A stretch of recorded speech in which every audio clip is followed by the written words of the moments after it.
Good afternoon and welcome to this great audience, and of course a warm welcome to the Right Honourable Elizabeth Truss, former Prime Minister of the United Kingdom and someone who's had a close relationship with India as well. Thank you so much for being here. Great to be here. So we're celebrating the centenary of the Hindustan Times, and it's also a good opportunity to look back at the UK-India relationship in the last 100 years. A paper, of course, first launched by Mahatma Gandhi. At the time, really a voice against British colonialism at the time, and now it's grown so much. How do you actually link the 100 years of India-UK relations so different today? I live in the present, and I think where we are now is in a very positive relationship. I really hope that we get a trade deal over the line. I think the UK and India have so much to benefit from each other in areas like technology, in areas like defense, in areas like agriculture. I think there are huge opportunities. But also, India's now, it's the world's largest country by population. It's the world's largest democracy. It has a huge leadership role to play in the future, and I think that's incredibly exciting. And what huge progress there's been in the last 100 years. No, and in fact, I think in India, perhaps there was a little bit of pride when we overtook the UK as the 5th largest economy in terms of GDP. So in that sense, when we talk about the India-UK FTA, India is very much there in a bargaining position as an equal. How do you see India's changed role geopolitically vis-a-vis the UK? And of course, other issues which you think the two countries could work much closer on? So on the trade deal, it is absolutely a relationship of equals. And I think both parties will need to make concessions in order to get a trade deal done, as always happens in these situations. I think India's role in the Quad is very important with respect to the United States, Australia and Japan, particularly as we see the rising threat of China taking place. So what has changed in recent years is the UN as a forum for resolving global issues no longer functions. And we've instead seen the rise of alternative structures like the Quad, like the G7 operating, like things like NATO with respect to Ukraine. So I think we can see more of those types of development, and India ought to be a key part of those arrangements. You've written a book, 10 Ways to Save the West. Do you think the West needs saving? Absolutely. I think the West is in serious trouble. You talked about how the British economy has now been overtaken by the Indian economy. And of course, that's partly down to the great economic policies and the reforms that have taken place in India, but it's also down to the stagnation that we've seen in Britain and Europe. And just to give you a sense, at the turn of the century, Britain was almost catching up with the United States in terms of GDP per capita. We are now $34,000 per head behind. And there's a similar story for other countries in Europe. The German economy is in serious trouble. The French economy is in serious trouble. And our continent is sinking. And in the United States, I'm on the record as saying I'm delighted that Trump has won the election in the United States. But there was a real danger under the Democrats that they were heading in the same direction. Too much regulation, too high taxes, an attachment to net zero, which was actually making energy more expensive. So, and also an attack on our civilization from within. If you look at the transgender agenda, this idea that men should be competing against women in boxing matches or using women's restrooms, or the questioning of our democracies and freedoms, the attacks on free speech. These are all the things I think that potentially are undermining the West and having a really serious effect on our economies. So the virus of wokeism, as people would say. But just to take that point, because of course the current government in the UK, you've had the Foreign Secretary, David Lammy, earlier on record, not saying very nice things about President-elect Trump. You said that Trump will lead the fight back to save the West. Do you think in Great Britain, which is one of the few major countries that actually elected a left-leaning government, do you think you're going to see a return of the right, the conservatives, anytime soon, and the whole decimation of the conservatives?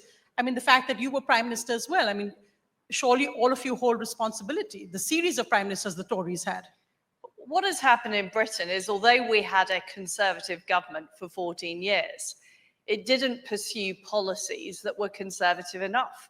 So we ended up with the highest taxes for 70 years, the government spending 45% of GDP.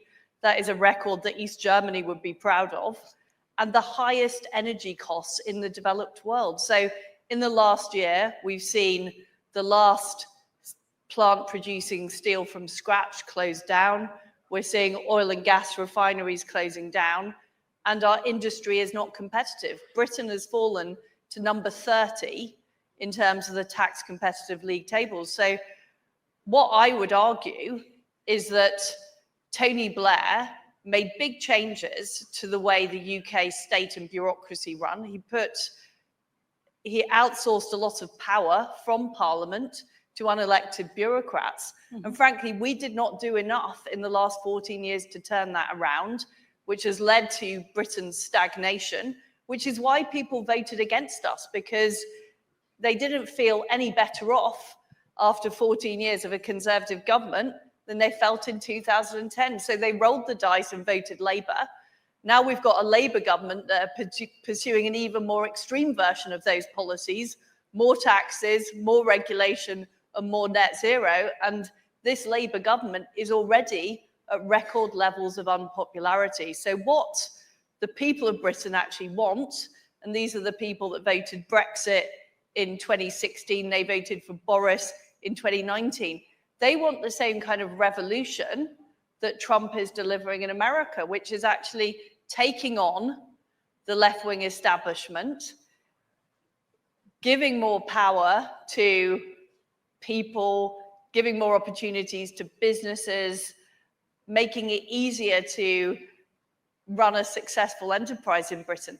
That is what people actually want, but we have a very powerful bureaucracy who want to keep us attached to Europe, who don't want us doing trade deals with America or India, and who want to continue with the status quo. So that is the battle that is still going on in Britain now. You have, of course, the record of being the UK's shortest term prime minister, 49 days. Why do you think you couldn't do any of these solutions or prescriptions in those 49 days that you were in? Do you regret your mini budget, which critics blame for everything as saying 45 billion pounds unfunded tax cuts? They blame the rise of mortgages on that. Do you regret that when you look back? Do you regret your 49 days?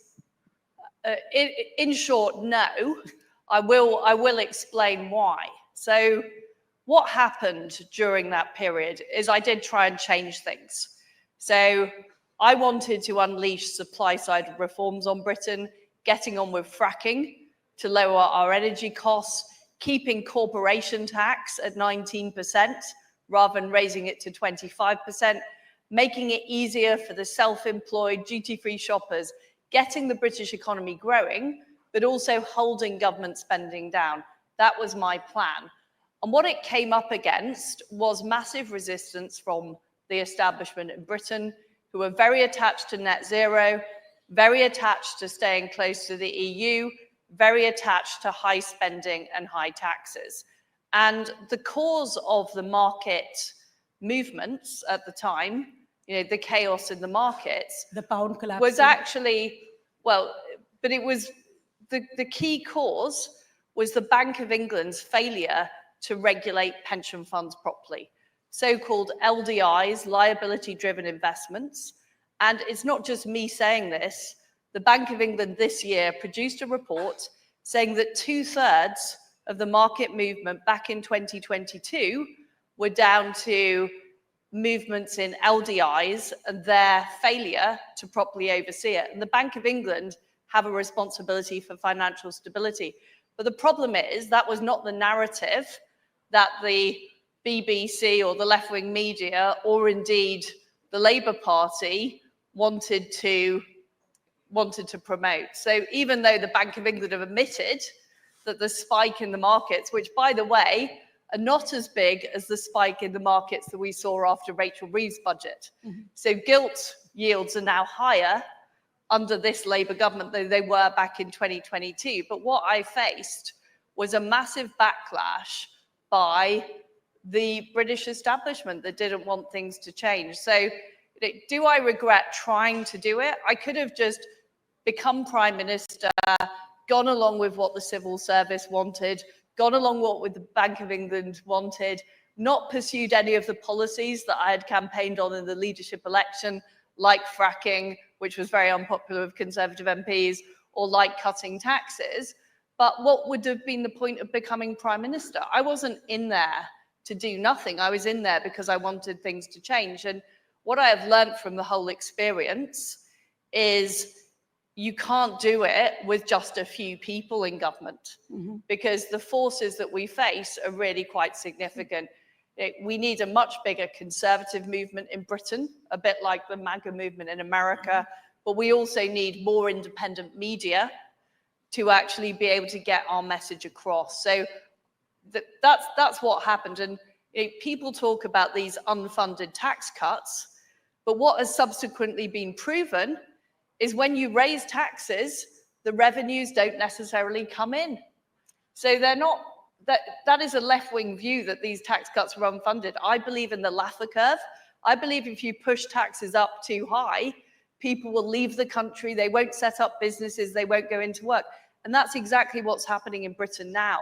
Our GDP per capita is falling because taxes have been raised too high. And there are lots of people, and people in this room will know these people, who are now leaving the UK to go to places like Dubai, to go to Spain, to go to Italy, because our tax regime is so penal. And so unfunded tax cuts is it's a left-wing mantra that is not true in real life.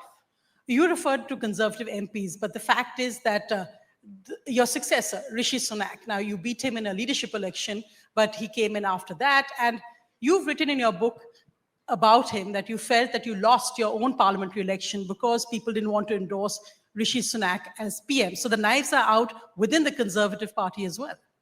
Well, there is a big split in the Conservative Party between those people who think things need to change in Britain, that we have a fundamental problem with the power of our unelected bureaucracy. And let me give you an example. Only yesterday, Andrew Bailey said that Britain needs to get closer to the EU. Now, British people voted for the opposite. This man is somebody who is unelected and unaccountable, and he is pursuing his own agenda. And this is the problem. We've got lots of people like that within the British system pursuing their own agenda. I wanted to take those people on. I think they need to be taken on in the same way as we're seeing Elon Musk and Vivek in the US taking on the bureaucracy through Doge. We need a similar set of people here or in Britain. Rishi Sunak is somebody who instinctively favors the status quo. He's somebody who wanted to be Prime Minister, wanted to accept the advice of the civil servants, and the consequence was that the Conservative Party got our worst results since 1834, because the general population in Britain are not happy about these policies. So that's why we need change. And that is the debate in the Conservative Party. And you can see the same debate in the US between the never Trumpers, who want to cling on to the Washington establishment, and President Trump, who actually says, no, we need to drain the swamp. We need to dismantle the administrative state. So do you think you need to drain the swamp in the Conservative Party in the UK and in the bureaucracy as well in the UK? We need to. We need to. I do not think Britain's economy will be revived.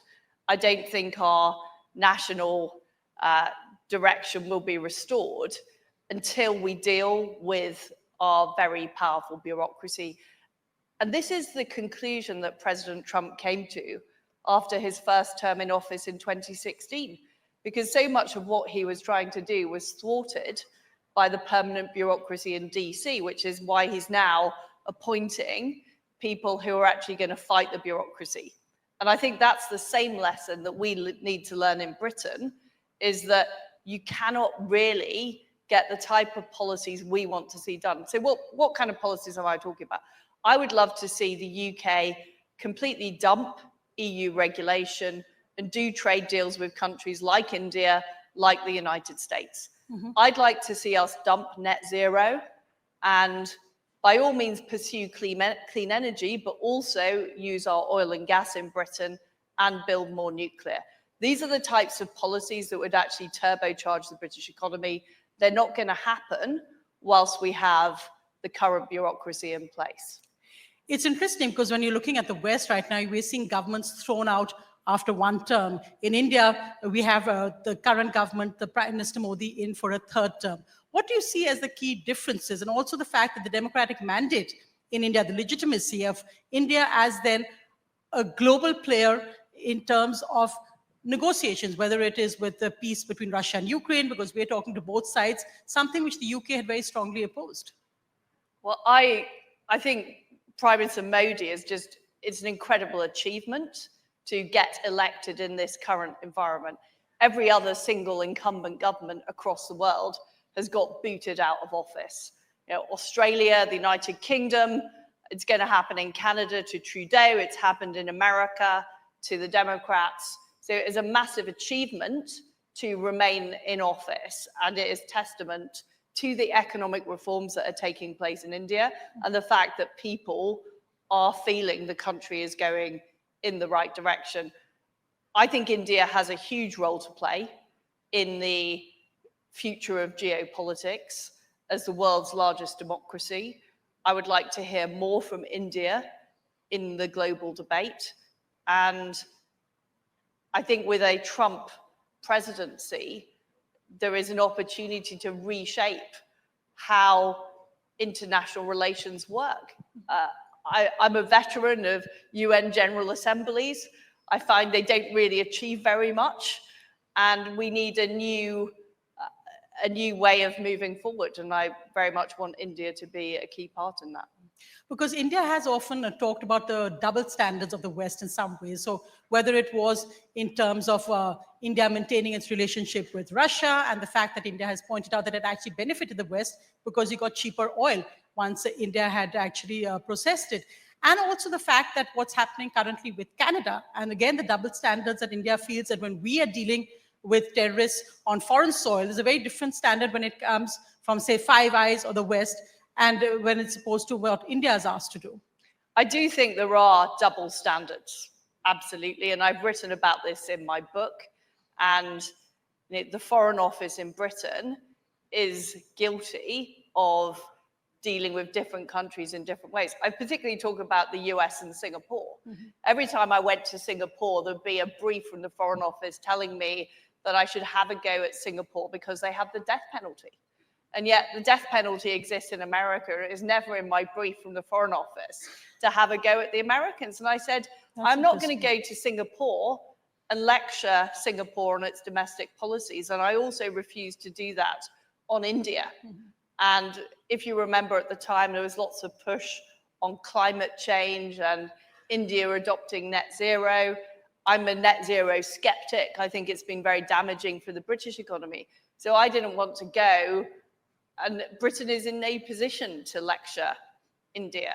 So I very strongly agree. On the subject of Russia, I believe the reason Russia invaded Ukraine was weakness that was shown by the West, in particular by the United States, the withdrawal from Afghanistan, the failure to take action when there was the invasion in the Donbass region in Ukraine. And I very strongly believe that Putin should not be allowed to win or be seen to win the war in Ukraine, because I think it would have huge knock-on effects for Iran and for China. And we're now seeing Iran, China, and Russia act together, and that is a huge danger to the West, also to India, and also to global stability. Do you see a global shift of power now towards Asia? Do you think, in a sense, that when you've written about saving the West, but do you see that there is now a global shift of power where the superpowers of the future will be, say, the US, China, India? There is definitely been a global shift of power, and regrettably, I think there's been a shift of power towards authoritarian regimes. We have never seen Iran so emboldened. We've never seen Russia, or in recent years, so emboldened, or indeed China. I would distinguish, though, between India and China. India is a democracy. India wants to see the rule of law protected, things like free speech. That is very different from what we're talking about with respect to China. And I think under President Trump, we're seeing a revival of US strength. So I do think we are going to see a changing world. I fear Europe is less powerful than it was. I think one of the reasons Europe is less powerful than it was is it's stymied its own economy. Germany took a terrible bet on outsourcing its power production and cheap gas to Russia. The industrial economy of Germany is now in serious trouble. So Europe needs to get its act together. Otherwise, we are not going to be part of any of these discussions. But certainly, I think the US and India are both on the rise. Well, one of the interesting hot button issues between India and the UK has been, of course, visas and student visas. A report out just today points out that Indian students going to the UK has dropped dramatically, and that's partly because of new tougher rules against immigration. How is the West and, say, countries like the UK going to balance the anti-immigration mood within the country and domestic voters and the need really for, say, students and more open borders for your economy?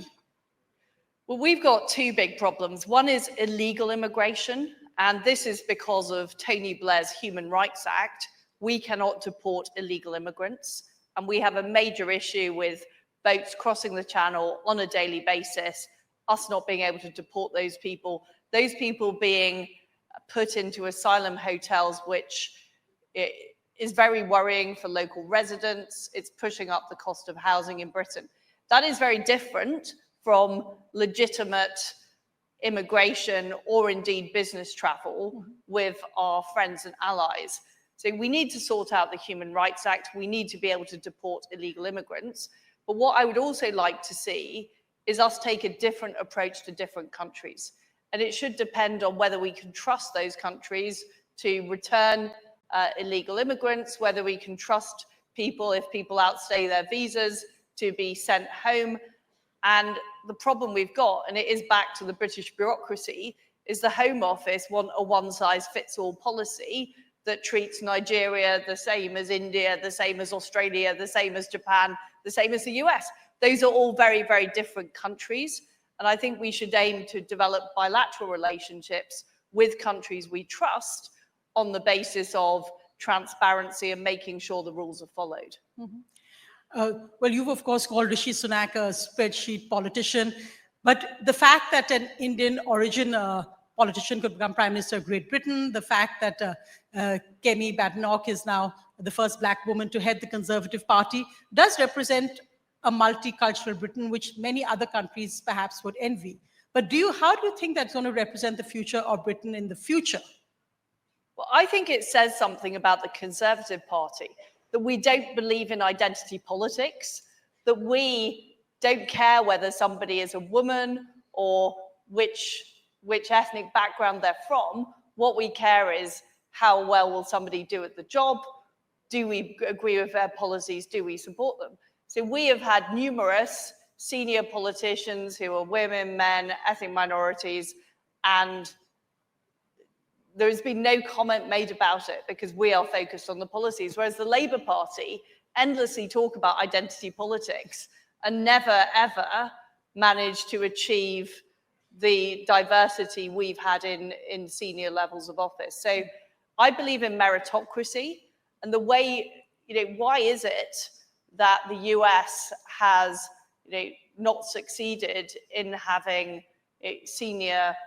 Why did Kamala Harris not get elected? Well, it's because she focused on the fact she was Black and a woman, rather than talking about the policies that would benefit the American people. No, well, just as we're ending, really, some interesting bits that I picked up from a book. One was, of course, that you were the last UK Prime Minister to meet the Queen, and she died within 2 days of you being Prime Minister. In your book, you said that your first thoughts were, why now? Why me? It's really quite extraordinary to recollect the period. But she of course was very unwell.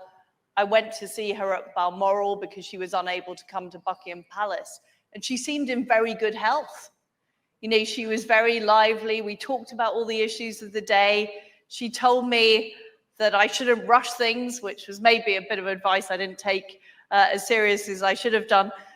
And then she said, "I will see you next week." And I thought this was that I was going to have the benefit of her 70 years of being on the throne, the benefit of her advice for my entire premiership. And then the next day it became clear that she was very, very ill and unlikely to carry on. And I think she was waiting for, you know, her final duty to appoint her final prime minister. And then apparently she was very relaxed after that. She went to bed and never got up again. But I still can't quite compute how extraordinary that period was. Of course, her first prime minister was Winston Churchill. Exactly. And I was her last prime minister. Yes. And you also written in the book that 10 Downing Street was infested with fleas, and you thought Boris Johnson's dog may have left them in. I mean, that is not a very nice handover gift. I don't know what life is like as Prime Minister of India, but certainly in Britain, it is not as glamorous as it looks. I mean, we had a big problem with fleas. The flat had to be fumigated. I was itching for many of my first days as Prime Minister. And also just basic things like trying to get shopping into number 10 Downing Street. And people just would not believe when my husband tried to do an order from Sainsbury's. They wouldn't believe the address was number 10 Downing Street. And we could not, you know, we struggled to get basic food into the building. So it's certainly, it was a huge honor to be elected by the Conservative Party to be Prime Minister. It was a huge honor to be Her Majesty the Queen's last Prime Minister. But some of the arrangements in Britain for the way our system works and the way the Prime Minister is supported just are not fit for purpose in the modern age. And this is what I'm saying about things need to change. You know, we have got a serious system problem in Britain that needs to be fixed. And although I'm no fan of Keir Starmer and Rachel Reeves, I understand how difficult it is now to get the British bureaucracy to actually enact the will of elected politicians. And that is something that needs to be fixed. Finally, what next for you? I mean, that's a question that I'm sure many in Great Britain also ask, because in the Tories, there seems to be some sense of hesitancy. Where do you see your future? Well, what we've got now in Britain is Nigel Farage did very well at the election on the Reform Party, which is challenging the Conservatives from the right, because too many people in the Conservative Party went along with the leftist establishment rather than enacting Conservative policies in office. And what I would like to see is I would like to see the best of reform, people like Nigel Farage, but also the best of the Conservative Party, people like Suella Braverman, Jacob Rees-Mogg, actually working together to take on the problems that we have in Britain. Because at present, I don't think the Conservative Party can do that alone. What I worry about is, you know, people have voted for change again and again, and it has been blocked by a very intransigent bureaucracy. We need a fighting force. So what I'm interested in is how can we create that movement? A bit like the MAGA movement, the Tea Party movement in the US, that led to the big changes we're now seeing under the Trump administration. Frankly, I think we need a British Trump. I think there's a question of who that individual might be. Not you. I'm not putting myself forward. I've already put my fingers in the fire and had them very severely burned. But that is the type of approach we now need to get the change in Britain. And the Trump revolution that we're seeing in the US, that is coming to Europe. You can see the dissatisfaction in France, Germany, with economic stagnation. Right. That dissatisfaction is coming to Europe. So you are going to see major changes in Europe as well as Britain in the next 5 to 10 years. Thank you so much for being with us Thank at the you. Hindustan Thank Times you. Summit. Thank you. Thank you.